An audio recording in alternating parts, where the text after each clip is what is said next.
Hi welcome back to my new blog guys. ಇವತ್ತಿನ video ಏನಂತಪ್ಪ ಅಂದರೆ ನಮ್ಮ ಮನೆ ಹಾಗೆ ಹುಯ್ಬೇಕಿತ್ತು. ಅದಕ್ಕೆ ಎಲ್ಲ ಹಾಗೆ ಹುಯ್ಯೋಣ ಅಂತ ಹೋಯ್ತಾ ಇದ್ದು. ಇನ್ನೇನು ನಾಟಿ ಟೈಮ್ ಅಲ್ವಾ, ಹಾಗೆ ಬರಬೇಕಲ್ಲ. ನಮ್ಮ ನಾದಿನಿ ಬಾ ಹೋಗೋಣ ಇವತ್ತು ಭಾನುವಾರ ಅಲ್ವಾ ಅಂತಲ್ವ, ಅಲ್ಲಿ ಏನಕ್ಕೆ ಹೋಗ್ಬೇಕಂತ ಅಂದ್ಕೊಂಡಿದ್ದೆ. ನಾನು ಹೋಗ್ತಿರ್ಲಿಲ್ಲ. ನನ್ನ ಮಗಳು ನಮ್ಮ ಮನೆ ನೆಂಟರು ಬಂದಿದ್ರು, ಕರ್ಕೊಂಡು ಹೋಗ್ಬಿಟ್ಟಿದ್ರು ಚಿಕ್ಕವಳನ್ನ. ಇಲ್ಲ ನಾನು ಹೋಗ್ತಿರ್ಲಿಲ್ಲ. ಇದು ನಮ್ಮ ಊರಿನ ಹುಗ್ಲಿ ಹೊಂಡ, ಮತ್ತು ಅದು ನಮ್ಮೂರ ದೇವಸ್ಥಾನ. ಅಲ್ಲಿ ಕಾಣ್ತಿದೆಯಲ್ಲ, ಅದು ನಮ್ಮೂರ ದೇವಸ್ಥಾನ. ನಾನು ಫುಲ್ ವಿಡಿಯೋ ಮಾಡಿಲ್ಲ ದೇವಸ್ಥಾನದ. ಹಂಗೆ ನನ್ನ ಮಗಳು ದೊಡ್ಡವಳು ಕರ್ಕೊಂಡು ಹೋದ್ರು, ಜೊತೆಲಿ ಬರ್ತೀನಿ ಅಲ್ಲ ಅಂದ್ಬಿಟ್ಟು ಕರ್ಕೊಂಡು ಹೋಗ್ತಿದ್ದು ಅವಳನ್ನೂ. ಟೈಮ್ ಅಲ್ಲೇ 1 ಗಂಟೆ ಆಗಿತ್ತು. ನಮ್ಮಮ್ಮ ಅವ್ರ ಜೊತೆ ಮಾತಾಡ್ಕೊಂಡು ಕೂತ್ಕೊಂಡು ಬರಲೇ ಇಲ್ಲ.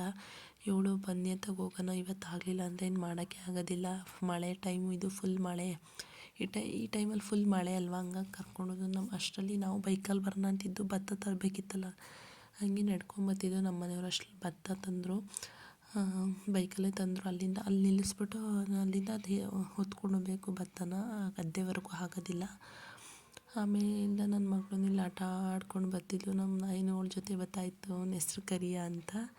ಹೋಗ್ತಾ ಇದ್ದು ನಾವು ಇಲ್ಲಿಂದ, ನಮ್ಮ ಮನೆಯಿಂದ ಇಲ್ಲಿ ಗಂಟ 1.5 ಕಿಲೋಮೀಟ್ರ್ ಆಗ್ಬೋದು ಅನಿಸುತ್ತೆ. ನಮ್ಮ ಮನೆ ಗದ್ದೆಗೆ ತೋಟನೂ ಮಾಡಿದ್ದೀವಿ ನಾವು. ಬನ್ನಿ ತೋರಿಸ್ತೀನಿ. ಹಂಗೆ ನಾನು ಯಾವತ್ತೂ ಬಂದಿರಲಿಲ್ಲ. ಆಲ್ಮೋಸ್ಟ್ 3 ವರ್ಷ ಆಗಿತ್ತು ನಾನು ಆಟಿಕೆ ಸೊಸಿ ನೆಟ್ಟ ಮೇಲಂತೂ ಬಂದೇ ಇರಲಿಲ್ಲ. ನನ್ನ ಮಗಳು 2 ಹುಟ್ಟಿದ ಮೇಲೆ ಫಸ್ಟ್ ಬರ್ತಿದ್ದೆ, ಅಂದರೆ ಕೆಲಸ ಏನು ಮಾಡ್ತಿಲ್ಲ, ಬಂದು ನೋಡ್ಕೊಂಡು ಹೋಗ್ತಿದ್ದೆ. ಅದಾದಮೇಲೆ ಬಂದಿರಲಿಲ್ಲ. ಇವಳು ಬಾ ಇವತ್ತು ಹೋಗೋಣ ಅಂತ ಅಂದ್ಲು ಅಂದ್ಬಿಟ್ಟು ಬಂದು ಅಷ್ಟೇ. ಇವಳು ನನ್ನ ಮಗಳಂತೂ ಕೆಳಗೆ ಇಳಿಯೋದೇ ಇಲ್ಲ, ಎತ್ಕೊಂಡು ಹೋಗ್ಬೇಕು. ಇಲ್ಲಿನಂತೂ ಎತ್ಕೊಂಡೇ ಹೋಗಿರೋದೇ, ಇಲ್ಲಿ ಫುಲ್ ಚಾರ್ತದೆ. ಅಷ್ಟು ಗೊಚ್ಚಾಗಿತ್ತು. ನಮ್ಮ ಅಮ್ಮ ಅದು ಹೆಂಗಂತಲೂ ದನ ಇಟ್ಕೊಂಡಿದ್ರು ಅಂತೂ ಗೊತ್ತಿಲ್ಲ ನನಗಂತಲೂ. ನನಗೆ ಹೋಗೋಕ್ಕಾಯ್ತಿದ್ದಿಲ್ಲ, ನೀವು ಒಸಿಬಾಯ್ತಿದ್ದೆ. ನಾನು ಆ ಸತ್ತೆ ಮೇಲೆಲ್ಲ ನಡ್ಕೊಂಡು ಹೋಗ್ತಿದ್ದೆ. ಇಲ್ಲಿ ಗೊಜ್ಜೆ ಒಳಗೆ ಹೋಗಿದ್ದಂತೆ ಜಾರು ಬೀಳೋದೆ, ಅಷ್ಟು ಇದಾಗಿತ್ತು. ಫಸ್ಟ್ ಈ ಥರ ಇರಲಿಲ್ಲ. ಈಗ ಮಳೆಗೊತ್ತಿಗೂ ಫುಲ್ ಬೆಳ್ಕೊಂಡೈತಿ. ನಾನು ನೋಡೇ ಇದ್ದಿಲ್ಲ, 3 ವರ್ಷ ಆಗಿತ್ತು. ಅಲ್ಲಿ ನೋಡಿ ನನ್ನ ಮಗಳನ್ನ ಎತ್ಕೊಂಡೆ ಬರ್ತಾವಳು. ಅವಳು ಹಂಗೆ ಎಲ್ಲರೂ ಹೋದರೆ ಎತ್ಕೊಳಂಗೆ ಮುಟ್ಟೋದಿಲ್ಲ. ಇದು ಅಡಿಕೆ ಸೊಸಿದು ನೆಟ್ಟ ಮೇಲೆ ಅಂತ ನಾನು ಬಂದೇ ಇಲ್ಲ, ನೋಡೇ ಇರಲಿಲ್ಲ ಇಂಥ ಅಂತಲೂ. ಅಲ್ಲಿ ಕೆಳಗಡೆ ಹಾಕಿ ಹೋಗ್ಬೇಕು ನಾವು. ಕೆಳಗಡೆ ಹೋಗಿ ಇದು ಫಸ್ಟಿಂದನೇ ನಡ್ಕೊಬಿಟ್ಟೋದು ನಮ್ಮಮ್ಮ. 1/2 ಎಕರೆಗೆ ಮಾತ್ರ ಭತ್ತ ಹಾಕ್ತೀವಿ ನಾವು. ಇದು ನಮ್ಮ ಮನೆ ಅಟ್ನೆ. ಇಲ್ಲೇ ನಮ್ಮಮ್ಮ ಮಳೆ ಬಂದರೆ ಹೋಗಿ ಕೂತ್ಕೊಳ್ಳೋದು. ಚಿಕ್ಕದಾಗಿ ಒಂದು ಇಟ್ಕೆಯಲ್ಲಿ ಒಂದು ಸ್ವಲ್ಪ ಕಟ್ಕೋಬೇಕು. ನೋಡೋಣ, ಮುಂದಕ್ಕೆ ಕಟ್ಕೋಬೇಕು. ಹಿಂಗೆ ಹೋಯ್ತಾ ಇದು ನಡ್ಕೊಂಡು ಬಕೆಟೆಲ್ಲ ತಗೊಂಡು ಹೋಯ್ತಿದ್ದು ನಮ್ಮ ನಾದಿನಿ. ನನ್ನ ಮಗಳೂ ನಡ್ಕೊಂಡು ಹೋಯ್ತಿದ್ದು ಜೊತೆಲೇ. ಇಲ್ಲ ಅನಿಸುತ್ತೆ, ಅವರಪ್ಪ ಕರ್ಕೊಂಡು ಹೋದ್ರೇನೋ ಕೆಳಗಡೆ. ಇಲ್ಲ ಅಲ್ಲೇ ಹೋಗ್ತಿದ್ದಾಳೆ. ನಮ್ಮ ಮನೆ ಅವಳು ಹಂಗೆ ಇವತ್ತೇನೋ ನಡ್ಕೊಂಡು ಹೋಯ್ತಾಳೆ. ಅಲ್ಲಿಂದ ಅರ್ಧದಿಂದ ಮತ್ತೆ ಎತ್ಕೊತಾಳೆ. ಅದಕ್ಕೆ ನಾನು ಅವಳು ಎಲ್ಲೂ ಕರ್ಕೊಂಡೋಗೋದಿಲ್ಲ, ಯಾವ ಜಾಗಕ್ಕೂ ಕರ್ಕೊಂಡೋಗೋದಿಲ್ಲ. ಸುಮ್ಮನಿರಲ್ವಲ್ಲ, ಹಂಗಾಗಿ ನಾನು ಎಲ್ಲೂ ಕರ್ಕೊಂಡೋಗೋದಿಲ್ಲ. ಸುಮ್ಮನೆ ಗಲಾಟೆ ಮಾಡ್ತಾಳೆ. ನನಗೆ ಇಷ್ಟನೂ ಆಗೋದಿಲ್ಲ ಹಂಗೆ ಗಲಾಟೆ ಮಾಡ್ತಿದ್ದೆ. ಬರೋ ಗಂಟೆ ಚೆನ್ನಾಗಿರ್ತಲ್ಲ, ಆಮೇಲೆ ಸುಮ್ಮನೆ ಅಳ್ತಾಳೆ, ಎಲ್ಲಿಂದ ತಗೋ ಅಳ್ತಾಳೆ, ಹಂಗೆ ಹಿಂಗೆ ಅಂತವ.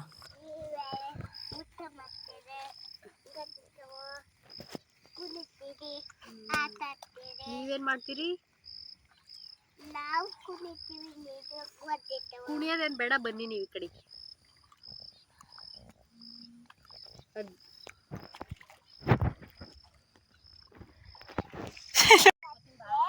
ಬಂಗಾರಿ ಬಾ, ಬಂಗಾರಿ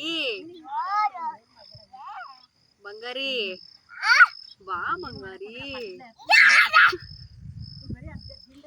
ಬಾ, ಬಂಗಾರಿ ಬಾರೆ ಬಾರೆ ಇಲ್ಲಿ ನೋಡೆ ನನ್ನ ಬಾರೆ. ಬಾ ಬಂಗಾರಿ. ನೋ ನೋ ನೋ ಬಾ, ಮುಂದಕ್ಕೆ ಹೋಗ್ಬೇಡ. ಅಲ್ಲಿ ಕಪ್ಪೆವೆ ಅವೇ. ಕಪ್ಪೆ ಅಟ್ಯಾಕ್ ಕಪ್ಪೆ ಕಪ್ಪೆ ಅಟ್ಯಾಕ್.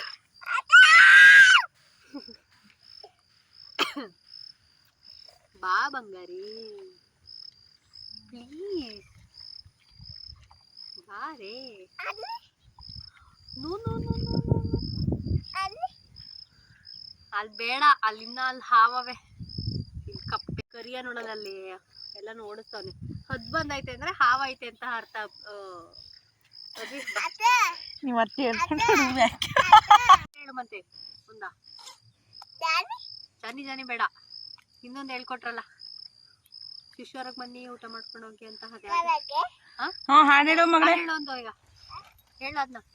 ಕರಗೆ ಹಾ ಹೊಟ್ಟೆ ರೊಟ್ಟಿ ಹಾ ಕರಗುಡೆ ಹಾ ತಿತ್ತಿಕೊಡಿ ತಿತಿ ಕೊಡಿ. ಹಾಗೆ ಅತ್ತೆ ಸೊಸೆ ಇಬ್ಬರು ಹಾಡು ಹೇಳ್ಕೊಂಡು ಇದು ಮಾಡಿದ್ರೆ ಅಷ್ಟಲ್ಲಿ ಜೋರ ಮಳೆ ಬಂತು ಅಂದ್ಬಿಟ್ಟು ನಾವು ನಮ್ಮನೆ ಹಟ್ನೆ ಒಳಗೆ ಬಂದು ಕೂತಿದ್ದು. ಇದು ನಮ್ಮ ಹಟ್ನೆ ಒಳಗಡೆ ನಮ್ಮಮ್ಮ ಮನುಷ್ಯನ ಮಾಡೈತೆ. ನಮ್ಮನೆ ಕರಿ ಅಂತಲೂ ಯಾವಾಗಲೂ ಅದ್ರ ಮೇಲೆ ಬಂದು ಮನೆ ನಿಂತ್ಕೊಳ್ಳೋದು.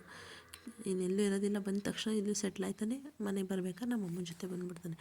ನಮ್ಮಮ್ಮ ನನಗೆ ಅಳಸ್ನೇನು ಇಷ್ಟ ಅಂದ್ಬಿಟ್ಟು ಅಳಸ್ನೇನು ತಂದಿಟ್ಟಿತ್ತು. ನಮ್ಮಲ್ಲೇ 2 ಮರ ಅವೆ, ಅವೆಲ್ಲ ವೀಡಿಯೋ ಮಾಡೋಕ್ಕಾಗಲಿಲ್ಲ. ತಂದಿಟ್ಟಿತ್ತು, ನಾವು ಕುಯ್ಕೊಂಡು ತಿನ್ನೋಣ ಅಂದ್ಬಿಟ್ಟು ನಮ್ಮಮ್ಮ ಮಡಗಿತ್ತು. ಅಷ್ಟರಲ್ಲಿ ಅಲ್ಲೇ ಹುಲ್ಲಿತ್ತಲ್ಲ, ತಂದ್ಬಿಟ್ಟು ಬೆಂಕಿ ಹಾಕ್ಕೊಂಡು ಚಳಿ ಕಾಯಿಸ್ತಾ ಇದ್ದು. ನನ್ನ ಮಗಳು ಫೋನ್ ಇಲ್ಲೇ ಇತ್ತು ಹುಲ್ಲು ಒಂಚೂರು ಅಲ್ಲ ಮಾಟಿನೂ ಬತ್ತು. ಹಂಗಂತಾರ ಬನ್ನಿ ಅಮ್ಮಿ ನಮ್ಮಮ್ಮ ಅಳಸ್ನೇನು ಕಟ್ ಮಾಡ್ತಾ ಇತ್ತು. ನೀಲಮ್ಮ ಅನ್ಬೇಕು. ಸುಸ್ತಾಗೋಯ್ತು. ಇನ್ನೊಂದು ಹೊಸ ಕಟ್ಟಾಕ್ ನೀರ ಅಮ್ಮ ಮುಂದ್ಗಡೆ ಮಾಡಿಕೊಡಿ. ನೋಡು ಹೋಯ್ತು ಮಳೆ, ಸುಮ್ಮನೆ ಬಿಡ್ಬಹುದು. ತಮ್ಮಣ್ಣ ಶಂಕರ್ನ ತೋಟದ ನೋಡೆ ತೆಂಗಿನ ತೋಟ ಅಲ್ಲಿ ಹಾಕೊಳ್ಳಿ ಅಂತಂದು ಎಲ್ಲ ತಿಂದು ಕೆಲಸ ಮಾಡೋಣ ಅಂತ ಬಂದು ನನ್ನ ಮಗಳು ಫೋನೇ ಕೊಡ್ತಿರ್ಲಿಲ್ಲ. ಇದು ಸ್ವಲ್ಪ ವೀಡಿಯೋ ಮಾಡಿ ಅಂತ ಅವಳ ಕೈಲಿ ಮಾಡಿಸ್ದೆ. ಅಳ್ತಿದ್ಲು ಮಾಡಲ್ಲ ಅಂತ. ನಮ್ಮ ಮನೆಯವ್ರು ಭತ್ತ ಹಾಕ್ತಿದ್ರು, ನಾನು ಬಡಿಸ್ಕೊಂಡು ಹೋಗ್ತಾ ಇದ್ದೆ. ನಮ್ಮಮ್ಮ ಮಣ್ಣೆಲ್ಲ ಹಾಕಿ ಪಟ ಮಾಡ್ತಿದ್ರು. ಸಖತ್ ಕಷ್ಟ ಆಯಿತು ಮಳೇಲಿ ಮಾಡೋದಂದರೆ. ಇವೆಲ್ಲ ಮಳೇಲಿ ಮಾಡೋದು ಕಷ್ಟ ಅಲ್ವಾ. ಆಮೇಲೆ ಗೊಬ್ಬರನೂ ಹಾಕಲಿಲ್ಲ, ಹಂಗೆ ವಾಪಸ್ ಬಂದು ಮೇಲ್ಗಡೆ ನಮ್ಮಮ್ಮ ನಿನ್ನೆ ಹೋಗಾಕ್ತು. ಒಂದೇ ಮಾಡ್ತದೆ ಅಂದ್ಬಿಟ್ಟು ಕರ್ಕೊಂಬಂದಿಲ್ಲ. ಅವಳು ರಜೆ ಇತ್ತಲ್ಲ, ಹಂಗಾಗಿ ಅವಳು ನನ್ನ ಮಗಳಂತೂ ಅಳ್ತಾನೆ ಇದ್ದು ಫೋನ್ ಬೇಕು ಅಂತ ಅವಳಿಗೆ ಕೊಟ್ಬಿಟ್ಟಿದ್ದೆ. ಫುಲ್ ವೀಡಿಯೋ ಮಾಡೋಕ್ಕೆ ಆಗಲಿಲ್ಲ. ಆಮೇಲೆ ನಮ್ಮ ಆಂಟಿನೂ ಬಂದ್ಬಿಟ್ಟು ನೋಡ್ತಾ ಇತ್ತು ಮಳೇಲಿ ಮಾಡ್ತಾವ್ರಲ್ಲ ಅಂತ.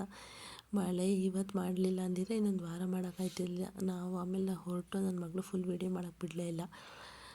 ನಮ್ಮ ಮನೆಯವ್ರಂತೂ ನಾನು ಬಿರಿಯಾನಿ ತಿನ್ನಲೇಬೇಕು, ಅದೇನು ಮಾಡ್ತೀವಿ ಬಿಡ್ತೀವಿ, ನಂಗೆ ಬಿರಿಯಾನಿ ಮಾಡೋ ಅಂತಿರೋ. ಮನೆಗೆ ಹೋಗಿ ಸರಿ ಮಾಡಿಕೊಡ್ತೀನಿ ಅಂತ ಅಂದೆ. 3 ಗಂಟೆ ಆಗಿತ್ತು, 3:15 ಅನಿಸುತ್ತೆ ಮನೆಗೆ ಹೋಗೋಕ್ಕೆ. 4:30 ಎಲ್ಲ ಮಾಡಿ ಅದು ಇನ್ನೊಂದಕ್ಕೆ 5:30 ಆಗೋಗಿತ್ತು. ಇವಳು ಅಲ್ಲೇ ನಮ್ಮ ಚಿಕ್ಕಪ್ಪ ಮನೇಲಿ ಇದು ಸೀತಾಫಲದ ಗಿಡ ಇತ್ತು. ಒಂದು ಸೀತಾಫಲ ನೋಡು ಹಣ್ಣಾಗೈತಾ ಅಂದೆ. ಅವಳು ನೋಡ್ತಾ ಇದ್ದು ಒಂದೇ ಒಂದು ಸುಮಾರು ಹಣ್ಣಾಗೈತೆ ಅಂದ್ಬಿಟ್ಟು ಕುಯ್ಕೊಂಡು ಬಂದು. ನನಗಂತೂ ಒಂಥರ ಎಕ್ಸ್ಪೀರಿಯೆನ್ಸ್, ಯಾವತ್ತು ನಾನು ಹೋಗಿದ್ದಿಲ್ಲ, ನಾನು ಮಾಡೂ ಇರಲಿಲ್ಲ ಯಾವತ್ತೂ. ಅದರಲ್ಲೂ ಏನು ಹಾಗೆ ಉಯ್ಯೋದಂತ ನಾನು ಯಾವತ್ತೂ ಹೋಗೇ ಇರಲಿಲ್ಲ, ಅದೇ ಫಸ್ಟ್ ಹೋಗಿದ್ದು. ಎಲ್ಲರಿಗೂ ವಿಡಿಯೋ ಇಷ್ಟ ಆಗಿರುತ್ತೆ ಅಂದ್ಕೊಂಡಿರ್ತೀನಿ. ಇಷ್ಟ ಆಗಿದ್ರೆ ಪ್ಲೀಸ್ ನನ್ನ ವಿಡಿಯೋನ ಲೈಕ್ ಮಾಡಿ, ಕಮೆಂಟ್ ಮಾಡಿ, ಶೇರ್ ಮಾಡಿ. ಪ್ಲೀಸ್ ಸಬ್ಸ್ಕ್ರೈಬ್ ಆಗಿ. ಬಾಯ್.